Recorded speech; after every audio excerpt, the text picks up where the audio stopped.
කොහොමද යාළුවනේ ඔයාලා හැමෝම හොඳින් නේද? ඔන්න ඉතින් හුඟ කාලයකට පස්සේ ඔයාලට වොයිස් කරපු වීඩියෝ එකක් මම අරගෙන ආවා. මං හිතුවාද හැලප හදන්න. වැස්සත් එක්ක අද මම නිවාඩු හස්බන්ඩ් ඔෆිස් ගිහිල්ලා. ඉතින් එයාට වැඩට ගිහින් එනකොට හවසට ඇවිල්ලා තේ බොන්න කන්න මට හිතුණා හැලප ටිකක් හදන්න ඕනේ කියලා. කුරක්කම් පිටින් චුට්ටයි ඉතුරු වෙලා තිබ්බේ. ඉතින් පොඩ්ඩේ මං ඇලප 5-6ක් හදනවා කියලා හිතුවා. මුලින්ම පොල් ටිකක් ගාගත්තා. ඊට පස්සේ සෝස් පෑන් එක ලිපේ තියලා සීනි අර අපිට දුඹුරු පාට කරගන්න අවශ්‍ය ප්‍රමාණයට විතරක් සීනි ටිකක් දාලා ඒක හොඳට දුඹුරු පාට වුණාට පස්සේ ඒකට නටන උණු වතුර ටිකක් දානවා. නටන උණු වතුර දාලා ඒකත් කලවම් කරලා ඊට පස්සේ අපිට අවශ්‍ය පැණි රහ අවශ්‍ය ප්‍රමාණයට ඉතුරු සීනි ටික දාගන්නවා.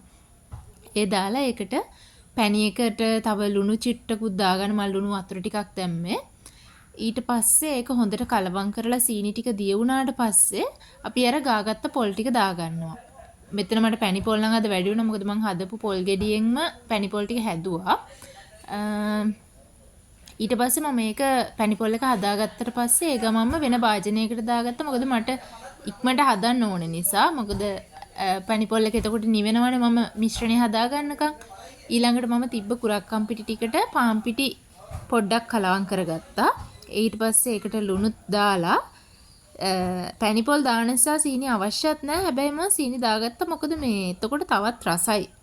අර සීනි නැති තැන් මම පැණි පොල් නැති තැන් අපිට හැපෙනකොටත් අර මිශ්‍රණේ හරි පැණි රස තියෙනවනේ. ඒ නිසා මම මගේ හදපු මිශ්‍රණයටත් සීනි ටිකක් එකතු කරා. ඊට පස්සේ ඒ ටික පැත්තකින් තියලා මම මගේ භාජන ටික හොදගත්තා. එතකොට ලේසියිනේ වැඩ ටික ඉවර වෙනකොට සිංක් එක උඩ භාජනත් නැහැ. මට තව අමතර වැඩකුත් නැහැ. ඒ නිසා මම ඒවා ඒ වෙලාවෙම හොද ගන්නවා.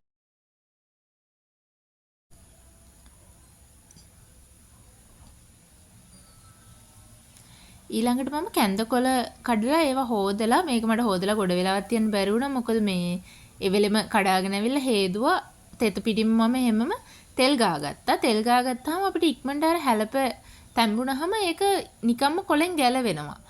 මේ එතකොට අර බය වෙන්න දෙයක් නැහැ. සමහර වෙලාවට ඇලෙන්නේ තෙල් ගෑවේ නැහැ කියලා ගැලවෙන්නේ නැතුව තියෙන හැ. හැබැයි සමහර වෙලාවට එහෙම වෙනවා. ඒ නිසා මම කැන්දකොළවල තෙල් ගාගෙන ඊට පස්සේ මේ විදිහට හැලප එක වඩාගෙන ඒකට පැණි පොල් දාලා මේ විදිහට හැලප ටික ලස්සනට හදාගත්තා. මං හිතන්නේ මට 5ක් හරි 6ක් හරි වගේ හදාගන්න පුළුවන් වුණේ. මොකද හරිම පොඩ්ඩයි කුරක්කම් පිටි තිබ්බේ. එහෙමයි කියලා පාන් පිටි අපි සාමාන්‍යයෙන් පාන් පිටිත් දානවනේ. හැබැයි පාන් පිටි ගොඩාක් දැම්මොත් කුරක්කම් මේ හැලප එකේ රස නැතුව යනවා. චුට්ටක් තමයි දාන්න ඕනේ. ඒ අතරතුර මම රයිස් කුකර් එකට මේ වතුර ටික නටන්න තිබ්බා. ඒක නටලා ඉවර වෙනකොට මටත් හැලප ටික හදලා ඉවර කරගන්න පුළුවන් වුණා. ඊට පස්සේ මම ඒ ටික ස්ටීම් වෙන්න මෙහෙම රයිස් කුකර් එකේ විනාඩි 45ක් වගේ තියලා ඊට පස්සේ බැලුවා තැම්බිලාද කියලා. තැම්බිලා තිබ්බේ හොඳට. හැලප ටික නම් මාරම රසට තිබ්බ යාළුවනේ. ඔයාලා try කරලා බලන්න. එහෙනම් ගිහින් එන්නම් මගේ channel එක subscribe කරලා like කරලා share කරන්න.